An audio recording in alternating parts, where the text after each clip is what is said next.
देखिए हर खबर यहीं पर, सब्सक्राइब कीजिए TV9 भारतवर्ष। आमोद, ताजा अपडेट अब दे दीजिए हमारे दर्शकों को इस मीटिंग में और क्या क्या मुद्दे इस वक्त डिस्कस हो रहे हैं। देखिए, सबसे पहले तो अमित शाह ने प्रेजेंटेशन दिया, देश भर में लॉकडाउन को कैसे लागू किया गया है और उसको कितना पालन किया जा रहा है। उसके तरफ से उनकी इस बयान के बाद उनके इस भाषण के बाद वहाँ एक प्रेजेंटेशन दिया गया। प्रेजेंटेशन के बाद प्रधानमंत्री ने खुद मोर्चा संभाला और उन्होंने पूरे देश में लॉकडाउन और कोरोना महामारी के तहत जो स्थिति है उसका जायजा लिया और लोगों से बातचीत की। लेकिन सबसे महत्वपूर्ण बात यह है कि जो दूसरे राज्यों में फंसे हुए लोग हैं, चाहे प्रवासी मजदूर हो या दूसरे लोग हो, खास करके जो कोटा में फंसे स्टूडेंट्स हैं, उनके मुद्दे को उठाया गया और कैसे उनको उनके गंतव्य तक उनके घर वापस भेजा जाए, इस मुद्दे पर भी चर्चा हुई। इसमें राजस्थान के मुख्यमंत्री और बिहार के मुख्यमंत्री दोनों की भूमिका क्या होगी और कैसे उनको स्मूथली उनके घर तक पहुंचाया जा सकता है, इन सब मुद्दों पर भी चर्चा हुई। लेकिन आगे और जो 3 तारीख के बाद स्थिति बनेगी, अगर लॉकडाउन कंटिन्यू करना पड़ता है तो उसमें फिर आर्थिक कौन कौन सी जो गतिविधियां हैं जिनको अलाउ किया जा सकता है, इन सब मुद्दों पर भी चर्चा होगी। अभी धीरे धीरे बैठक में एक एक करके बातचीत शुरू हुई है। बिल्कुल आमोद, बने रहे आप हमारे साथ। कांग्रेस के नेता देवाशीष जरारिया भी हमारे साथ मौजूद हैं। वो अपने कुछ पॉइंट्स रखना चाह रहे थे, लेकिन उससे पहले अपने दर्शकों को एक अहम खबर दे दें कि प्रधानमंत्री की इस बेहद अहम मीटिंग में अब पश्चिम बंगाल की मुख्यमंत्री ममता बनर्जी भी शामिल हो गई और निश्चित तौर पर इस वक्त बहुत जरूरी है कि हर कोई मिलकर इस मुसीबत का सामना करे और इस मुसीबत में एक साथ देश के साथ खड़ा हुआ नजर आए। और अब यह जानकारी हमारे पास आ रही है कि ममता बनर्जी वीडियो कॉन्फ्रेंसिंग के जरिए पीएम की इस बैठक में शामिल हो गई हैं। देवाशीष जरारिया हमारे साथ मौजूद हैं। देवाशीष, मुझे यह बताइए कि इस वक्त बीजेपी शासित जो राज्य हैं वो तमाम राज्य यही कह रहे हैं कि भाई केंद्र सरकार के फैसले के साथ पूरी तरह से खड़े हुए हैं, और लेकिन कांग्रेस शासित राज्यों की तरफ से यह बात बार बार कही जा रही है कि आर्थिक पैकेज जो है उसकी घोषणा करनी चाहिए, राज्यों को और ज्यादा आर्थिक मदद की घोषणा इस वक्त होनी चाहिए जिस तरह की मुसीबतों का सामना राज्य कर रहे हैं।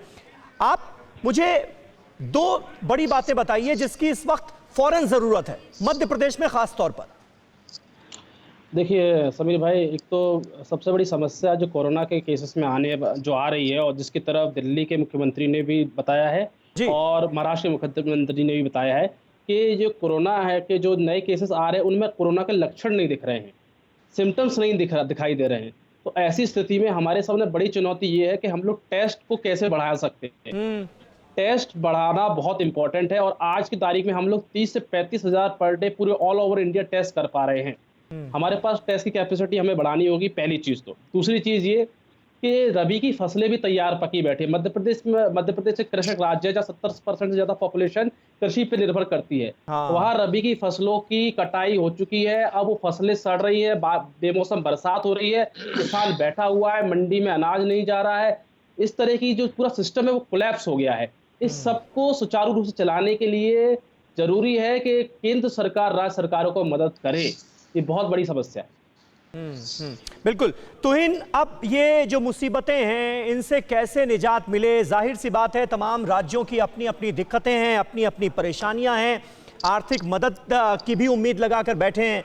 क्या आपको लग रहा है कि इन परेशानियों को हल करने का एक जरिया आज की इस मीटिंग के जरिए मिलेगा?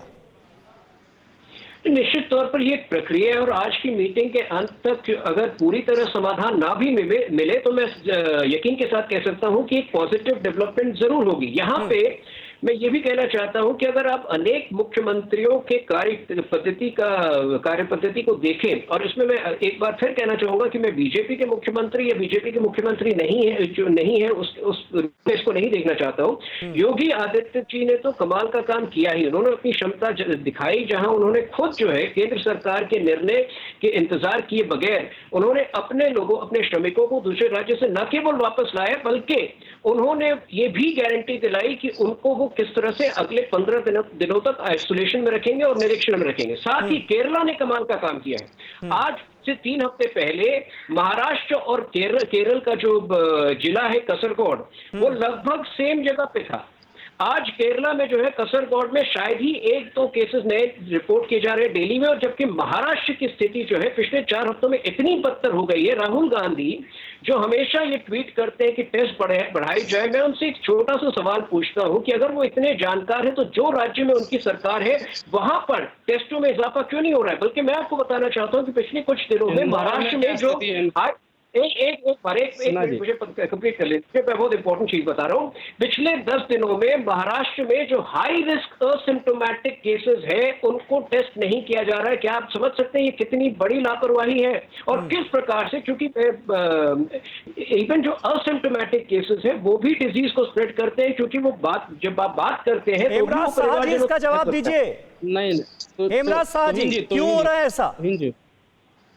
नहीं, सब टेस्ट केस तो हो रहे हैं, मगर जो केंद्र ने भेजी थी तो उन्होंने कहा था कि 2 दिन के लिए उसको रोक दे, वो उतने ही 2 दिन के लिए रोकी थी। बाकी सब टेस्ट केस चालू है, और जो टेस्ट केस हमने बाहर से मंगवाई, हरियाणा से मंगवाई, तो हरियाणा सरकार ने स्टॉप कर दिया कि भाई हरियाणा के सिवाय आप मत दिए। फिर दूसरी जगह से मंगवाई तो वहाँ से हमारी नई किट आनी शुरू हो गई है और टेस्ट केस चालू हो गई है। टेस्ट केस के बारे में कोई कंप्लेन आई नहीं महाराष्ट्र में। ये सब गलत बात चलाई जा रही है। ऐसी गलत बात चलाई नहीं जानी चाहिए। नहीं, तो हेमराज शाह जी, आप कह रहे हैं कि केंद्र, आपने पहले ये कहा कि केंद्र सरकार का जितना सहयोग मिलना चाहिए नहीं मिल रहा है, तो आपको भी क्या दिक्कत है? महाराष्ट्र की राज्य सरकार को इस वक्त किन दिक्कतों का सामना करना पड़ रहा है, बताइए ना। कम से कम बात आगे तो बढ़े, सरकार तक पहुंचे तो।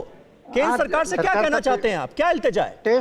हमें टेस्ट केस किट ज्यादा से ज्यादा भेजी जाए, और हमारे जो जीएसटी बाकी रकम पड़ी है हमारी पहले की, वो भेजी जाए, और एक्स्ट्रा मदद जो भेजनी है दूसरे राज्यों को जो भेजती है उसके हिसाब से हमें भेजी जाए, उसकी हम राह देख रहे हैं। और दूसरा फूड ग्रेन जो है, वो फूड ग्रेन दाल चावल बेचते हैं तो दाल नहीं बेचते, तो सभी चीजें एक साथ भेजी जाए ताकि हम सब एक साथ डिस्ट्रीब्यूट कर सके। परवाह देश की, सोमवार से शुक्रवार रात 10 बजे TV9 भारतवर्ष पर।